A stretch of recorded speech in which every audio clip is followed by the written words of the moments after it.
Honorable members, I have been working on these issues for the last 60 years. I'm normally polite. I don't want to appear as if I am teaching old people what to do. But this time I must be very frank. And when I go up country, I will no longer be polite.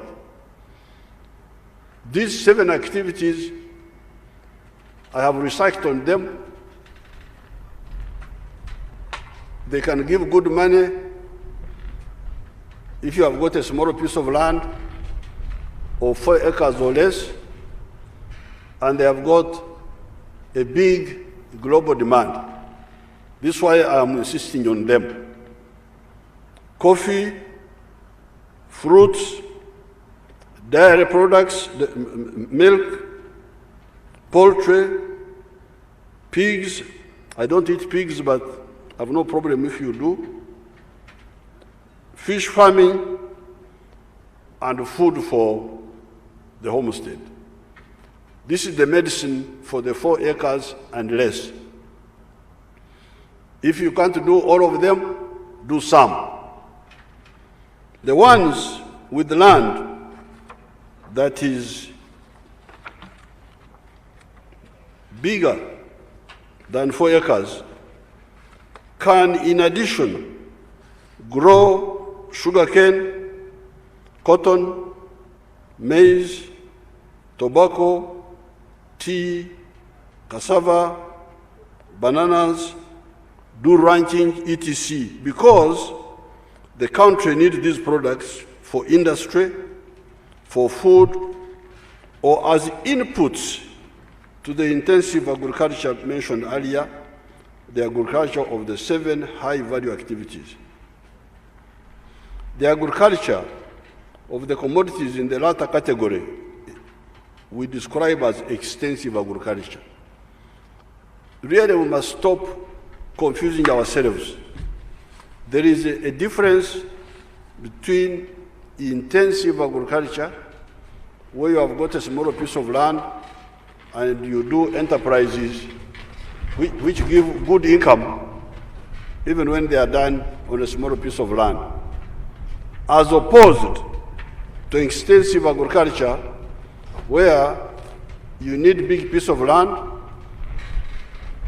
and you can make money by, although getting small amount in 1 acre, because you have done many acres, you get good money. Like cotton. When I went to Ajumani, I found people talking of cotton. But how much do you get from 1 acre?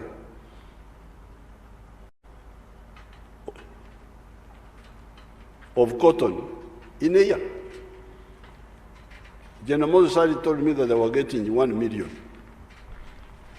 But if you are a person of 2 acres, like some of the people in West Nile have, how will you get out of poverty? With 1 acre put under cotton and the other acre under cassava for food crop. How will you get out of poverty? That's why we say, no, that acre of yours, don't put it under cotton. Put it under coffee or fruits. Because with those, you can get much more than the 1 million. But the country needs cotton. We need cotton. And it should be grown by somebody with more land. Although you are getting 1 million from 1 acre of cotton, if you have got 10 acres, that's 10 million. If you have got 100 acres, that's 100 million. If you have got 1,000 acres, that's 1 billion. So cotton can make money provided you do it on a big scale. The same with the avocado, sugarcane, like our people in Usoga. The same with Duma. maize, kasori, and other crops, tobacco. You should therefore be clear. Don't confuse our people in the villages anymore. There's a difference between intensive agriculture for small pieces of land and extensive agriculture for big pieces of land. All this capacity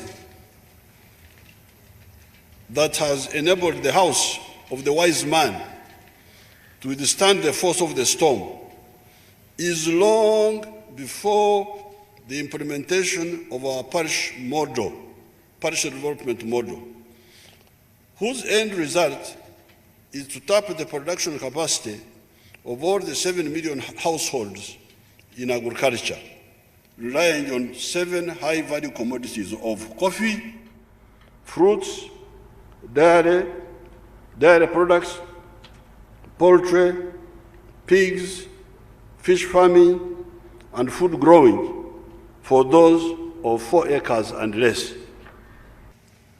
You can see that the size of the economy, when compared to the population that is always growing fast, has continued to grow, and we have arrived at the boundary point as far as the middle income status is concerned.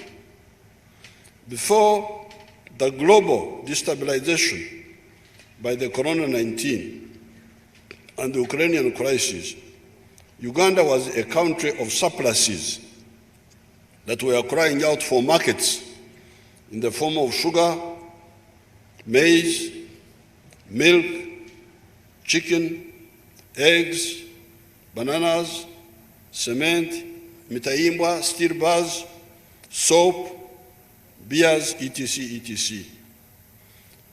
This global crisis actually presents Uganda with plenty of opportunities. I saw on the news that Malaysia had banned the export of chicken. You know, I've been having issues with our brothers in Kenya. Sometimes they take our chicken, sometimes they stop. Sometimes they take the eggs, sometimes they stop. But now, the whole world is crying for chicken and for eggs. Malaysia has banned the export of chicken, and that India has banned the export of sugar. President Biden of the United States was crying for baby formula, etc. Many of these products are the ones that have been in surplus in Uganda. We just need to deal with a few quality and biohazard issues.